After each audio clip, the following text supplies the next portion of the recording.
Hey guys, welcome back. This is part 6, and today we're going to be talking about how to find a developer. Okay, so if you haven't already, highly recommend to download the ebooks from the website, from Blue Cloud, and you get the free ebooks. I mean, you can get those just by putting your email address in.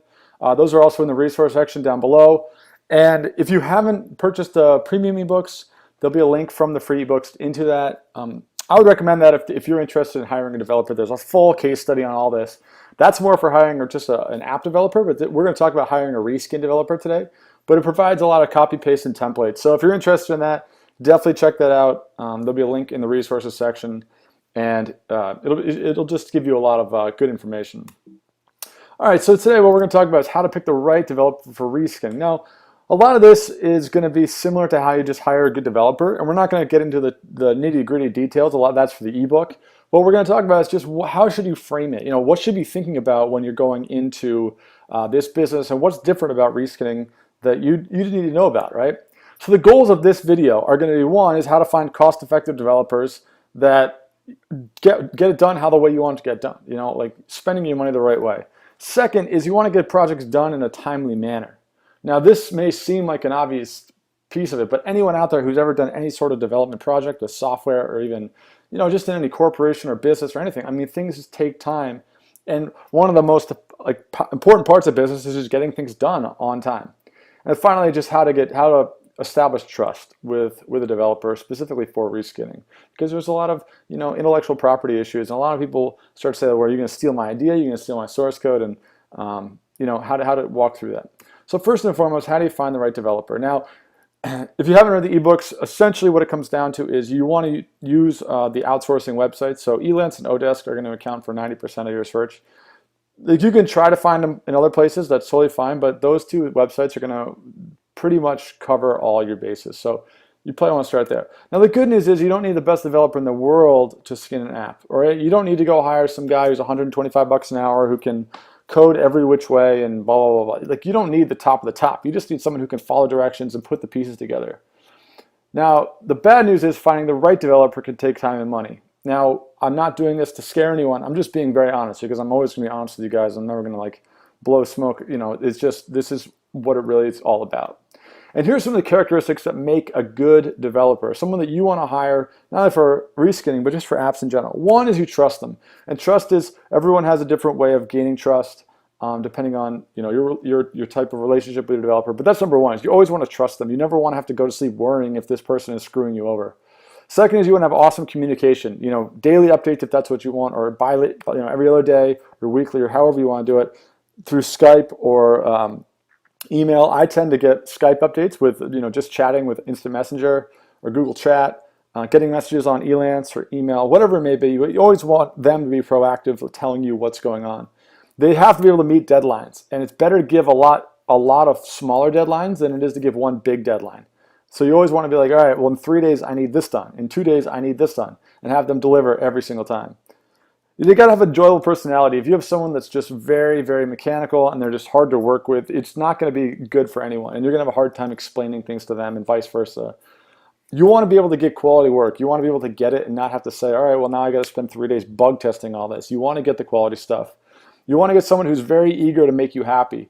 Okay, that is a sign of a really good developer, worker, whatever you want to call it, because they are always trying to keep you happy so that you keep hiring them. That's a really good quality in a developer. And the second, with Reskinning especially, is you want someone who wants to scale and who wants to make more money, who's saying, look, here's how we can make this better. Here's how we can handle more volume. Like, let's go buy some more source codes because we can handle it. You want someone who's always thinking about that versus someone who's maybe for a different app that's more of a one-off app. Some developers are very interested in quality and getting all the details like very, very perfect. You want someone who's more along the lines of, hey, here's the systems, let's scale, here's how we can do it better. So when you're hiring a developer, here are a few things to think about. One is you want to have a broad listing on Elance or Odesk. You just want to go, hey, I'm trying to reskin an app, and maybe you put it out there, and you just want to kind of keep it top level so you get a ton of applications. You start to contact them on multiple mediums, right? Like you hit them up on, let's use Elance for example. You start to message with them, and then you see if email is a good medium to talk to them, and then maybe ask for the Skype so you can IM a little bit. Call if that's your thing too. I've called many developers and talked to them all over the world. And just start casual and just get a sense of of their type of personality. And the most important thing you can do with this, I'm telling you guys right now, I put this in the ebooks, is you got to make sure they understand directions and they understand what you're asking for. And if they don't get that from the very beginning, like the first time around, make sure that you're very clear and provide any clarification. But if they still don't give you exactly what you want from a response, that's it. Cut them. And you'll know that from just talking to them casually. And then secondly, have a checklist. Just make sure that you know what you're going to be asking for. Like what type of things do you code in? What's your experience? Have you ever worked on a reskin before? Like where are you located? What are your hours? Things like that. Ask about their experience. Like what kind of codes do they work on? Do they sound like they know what they're talking about? And even if you don't know anything about programming, you're going to know when someone knows what they're talking about. And ask them questions that's going to say that. Like, hey, if what type of code are you in? What's your favorite type of app to code? What are some of your best projects? Explain any of that, whatever it may be. Ask for links to past works, and then tell them, be very clear, like, if this works, this is my business. Like, I'm going to continue to hire you. Because a lot of times developers don't realize that you're there for a long term. They expect you to come and hire them once and that's it. But if you can tell them, hey, I want to be around for a while, you're going to get a great response from that, which is really exciting. The next phase is when you get started with them. Once you figure out who to hire, you want to start with a small task. Now, the difference between reskinning and like an app project or a website project or software or whatever is that these tasks are very important because you are identifying systems that are going to be repeated over and over. Now, in an app project, you're only going to develop an icon once. Or let's say, maybe not for a developer, but that's a designer. But maybe a developer is like, you're going to install Chartboost SDK, an ad network, into your apps multiple times. So when you start a small task, think about something that's going to be repeated on every single source code you do. Something that, on a bigger app that's only to be done once, it might not be repeated. You might have a different small task. But that's the first thing, is think about something that's going to be repeated. Second is use thorough communication. Do not shy away from giving more detail than you think is necessary. Developers love information and detail so that they know what you're thinking and they can deliver exactly what you want. Very important to give them tons of communication. Third piece is be very strict with deadlines and communication. Say like, I need this done at this time, and here's what happens if this doesn't happen. Be like, this is why I need it done, and this is how often I expect to hear from you to hear progress. And if they say, well, this is going to take 10 days, you say, look, I need this done in 7. Always say, within reason, like, you can get this done faster than this. I know you can. I do this. I mean, this is one of the reasons I was able to scale so fast, is because my developers would tell me every time, it's going to take us 2 weeks to skin this app. And I'd be like, you got 3 days. And if you hit that 3 days, I'll give you an extra $100. And guess what? It was done in 3 days every time. So find out like what they say, push back. Don't be afraid to be aggressive with that. And it'll just set the tone for the kind of speed and growth that you're looking for. And always, always, always, always, always pay on time. Do not screw over your developer. And I'm like, that's just good business. But there's nothing that's going to hurt your relationship with a developer than if they deliver everything they said they would and then you don't pay them quickly. That is a really hard thing to win back, and that's a big leap of faith on their part.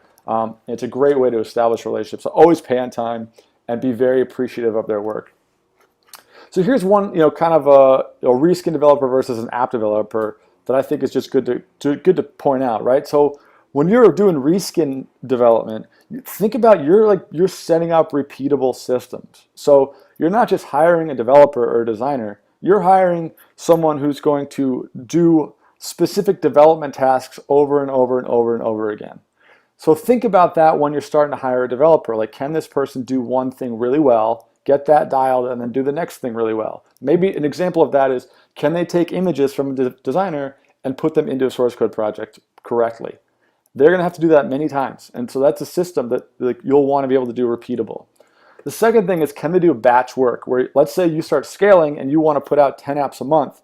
Can you send them 5 source codes and 10 sets of graphics and say, all right, I need these all done at once? Can they start to work that way? You start thinking, however, like the parallel working, that's something to think about that traditional app development isn't going to have as much of. Can they use assets effectively, reuse assets effectively? So let's say they skinned 1 casino source code and now you've got 3 more you want to do. Are they looking at you and saying like, hey, I've got all these graphics, we can use 50% of these in the other casino games. and then effectively put that in there and save you a lot of time and money. That's really important in reskin development. And then the fourth thing is, can they project manage? Because when you have these operational systems in place, it takes a lot of management to make sure that everything's happening in the right time. Versus regular development where it's more linear, right? Where you say, okay, well, we're done with the beta product, and now we're going to move on to the new levels, and then we're going to go on to the store. And this is more about like, are the icons done? Are the ad SDKs implemented? Is analytics put in there? Are the graphics put in? It's more of a bucket, and you want someone who can project manage a lot of that. Even if they're an individual, they want to be thinking about as a project manager. And so here are some of the skills that you're going to need for a reskin developer as opposed to just a straight up app developer. They have to be very well versed in whatever source code platform you're buying, right? So on a regular app development project, you could go to them with an idea and they could say, well, look, I could build it in iOS, but I am an awesome Android developer. And maybe you say, all right, well, let's start on Android then. But the difference in reskinning is you have to follow what the source code that you have is. So whatever that may be, that's the type of developer you want to start with, at least for the beginning. They have to have familiarity with SDKs and like ad networks, analytics, all those are going to be like the most popular SDKs. Facebook is a good example. And they need to be familiar with how to implement them, how to update them. It's not hard to do whatsoever, and most source codes are going to come with those in it, but they also need to be able to update them, to be able to change it, be able to change the IDs, things like that. You really want your developer to be able to do iTunes Connect and upload. And what this means is that they can actually go into the Apple iTunes area and take your finished source code and upload it for you. And with a typical app developer, often they're not going to do that because they're like, oh, that's beneath me or whatever you want to call it. But in reskinning, that's a big part of the process, is getting it from a computer up to the Apple. And for them to do that, that's going to save you a lot of time and a lot of money. And it's one piece that you don't need to deal with. So if they can do that, that's a huge piece of it all. And the fourth piece is they need to take graphics from a designer. Maybe they have an in-house designer, but they need to be able to take graphics from somewhere else and pop them into source code very effectively. Those four things are really important skills that reskin developing needs that you might not need in other projects. Now, designers, which is kind of developer and designer kind of go hand in hand with any of these. So whenever I say developer, you can also think about designer. And often it can be the same person, but designers follow the exact same process. They just need to be able to do everything very kind of bucket oriented, so that once you send them a project, they know exactly what buckets need to happen. And you also want a designer that knows how to deliver that to a developer. So once you develop these relationships and you introduce the two, make sure that they're both getting assets the right way. Now, this is just from my own experience, is that you're going to spend a lot of time with this person, especially when you're getting to know them, when you're getting started, when you're training them. It doesn't matter if you're the most advanced reskinner in the world. If this is a new developer, you need to spend a lot of time so that they know exactly how it works and what to do. And you got to make sure that you enjoy them and feel comfortable working with their work and working with them, so that every day you are coming to your computer and when you check your email or your Skype, you're not having a panic attack. Because I know how that feels, where you walk in and be like, oh my God, I can't believe they messed this up again, or oh, they sent me the final code, but I know I'm gonna have to check this for 2 days straight. Like, you don't want to have that relationship. You want it to be very like, I trust this person. They give me awesome stuff every time, and that's okay. And I think that all kind of comes down to this idea. Remember that you have to be prepared to cut ties. It's really hard to realize that, oh my God, I need to break up with this person, right? It's like a relationship where you realize how hard it is to like find someone you like, and sometimes you try everything you can not to have to cut ties with them. But in a developer situation, if they are not providing what you need and on the way you want it, you have to be prepared to cut ties. And like, for me, a lot of it comes down to projects being late and communication not explaining why it's late, or whatever it may be. But like, whatever it is for you, it could be just how they talk to you, the way they communicate, whatever it may be. But if there's something that's just not your jam, you need to move on and realize that there are dozens, hundreds, and thousands of developers out there, which is actually a lot better now, because back when I started in 2012, there was like nobody. So it was really hard to find developers, and now there's tons of them, which is great.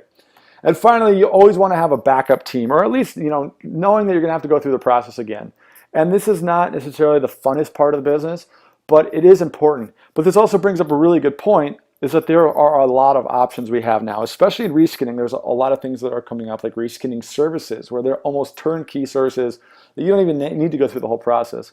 And I just want to run through the difference between having an individual, a team, a service, whatever it may be. If you decide to hire an individual, let's say you're starting off and you get this great relationship with a woman or a man across this ocean who's a great developer. So I'm just going to give a couple bullet points on these. One is individuals can be really great, and you can have lots of control over the process because they know what you want, and like you can say, I need this done, and it's very one-to-one related. It can be very difficult with an individual to have an all-in-one solution. So like everything we talked about before, we can say, hey, look, do you know all these platforms? Can you upload to iTunes? Can you work with a developer or a designer? And can you deliver on time, everything else? It can be hard to find that. I mean, if you do, it's a home run. But that's one of the hardest things where it's hard to find everything. The third thing is what they call hit by a bus syndrome. It's kind of like the grotesque cliche in business where, if this person goes away, that's it. Like there's no, what do you call it? Like where there's a backup plan, like, or someone can't take over that role. Individuals tend to also be relatively inexpensive because you're only paying for one person's labor.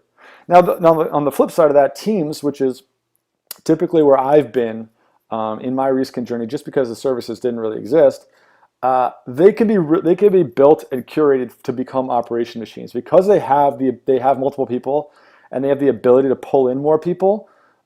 You can really create operation machines with teams. Now, because of that, you're also going to pay more money for a team. Now, you might get it done faster. It might be done more efficiently, especially as you start to scale up. But it will be a higher hourly rate. So that's something to keep in mind because they have to kind of talk to different people and say, hey, let's talk to the developer and then talk to the designer. And there's a lot of lost in translation. And you also usually get a project manager with the team. So you can deal with one person who can go out and manage a lot more, which can be really great once you start building out multiple apps at a time. And then finally, the services. This is a relatively new offering, and in the resources section on the site, we'll definitely give you a bunch of names you can use. But they're often the fastest and the most consistent because it's like an assembly line, right? Like they'll take a source code and they're very well versed in all the source codes from Blue Cloud, and then you fill out a survey and they'll deliver you the core product. Now, that's not to say that this is your end-all be-all, but it's a great way to just get in the store so that you can start updating it and doing whatever you want. And typically that's when you go to an individual or team to like start taking things to the next level. But if you just want to get going and you get great graphics like all packaged up ready to go, you go for that. Services, because of that assembly line technique, there's less customization. So if you go in and you say, hey, I really like this, but I also want to add this feature, often they're going to say, look, we don't do that. Or if we do that, you have to hire someone like from our team and you're going to pay an hourly rate, whatever.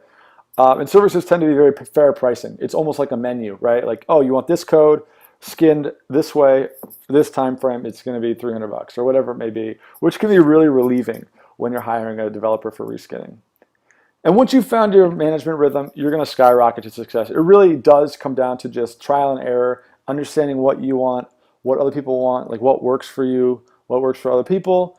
But once you find it, you're going to go nuts. And it takes some people a lot more time than others, and that's totally okay because sometimes the people that go a little slower make way more money because they're just doing something right, or they're saving a ton of money on the costs.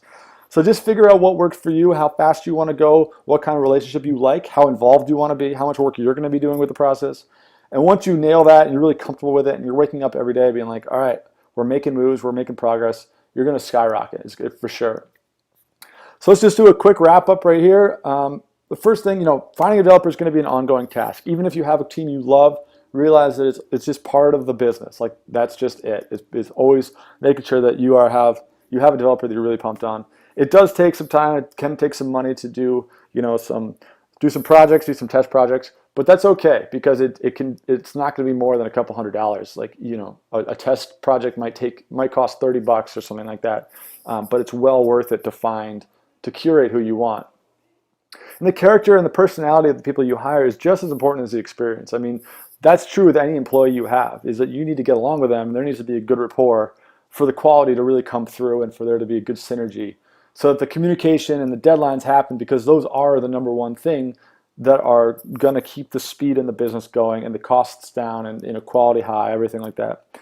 You don't necessarily need the best developer in the world to skin an app. When you are choosing your developer, when you're choosing your service, you do not need to spend top dollar to get the best.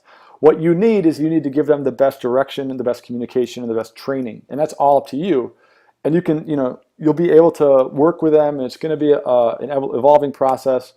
But don't expect to say like, well, if I hire someone for $100 an hour, I don't have to do anything, because you're just going to get a really great app that's not exactly what you want, which is a problem.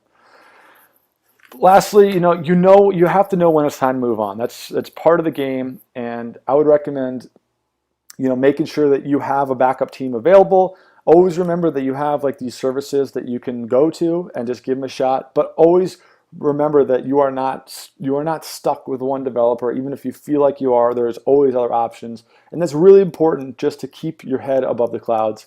It's going to keep your products coming out for a good price and at the right on time. All right, thanks guys, and I will see you next video.